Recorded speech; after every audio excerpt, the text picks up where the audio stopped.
Seorang pria berinisial MI diamankan warga setelah diduga mencuri uang dari kotak amal sebuah masjid di Desa Tanatoro, Kecamatan Pituriase, Kabupaten Sidrap, Sulawesi Selatan. Warga yang memergoki aksi tersebut segera mengamankan pelaku sebelum menyerahkannya kepada pihak kepolisian. Kapolsek 2 Pituwe, Ibda Zakaria, membenarkan peristiwa itu dan menyatakan laporan diterima dari pengurus masjid. Polisi kini menangani kasus tersebut untuk proses penyelidikan lebih lanjut sesuai ketentuan hukum yang berlaku.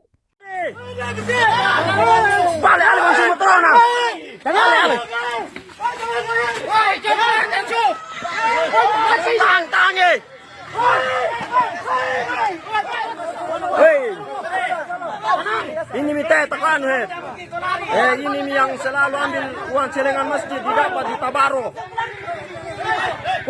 Ini badi jolong, ini badi.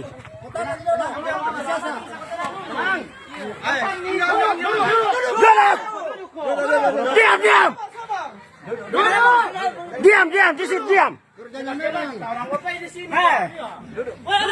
Ini tunggu dulu di telepon Pak Kapolsek. Tunggu di telepon Pak Kapolsek. Ini orangnya Pak, ini orang. Tahan. Sioi, lari dong. Tai. Amankan. Amankan dulu motornya, tidak bisa. Amankan itu. Selamat di tenang. Kalau kampung itu, Manrasa. Kalau saya jangan buka dulu envelopnya, Pak. Pegang motornya, ambil motornya. Tenang. Ini dia orangnya. Sudah berapa kali kau datang ke sini? Mas sembahyang namanya. Kau tidak sembahyang tadi itu? Tidak sembahyang masuk masjid itu?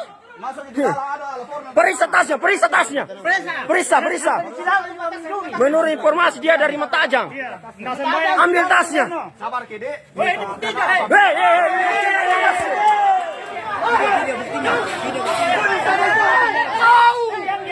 Stop.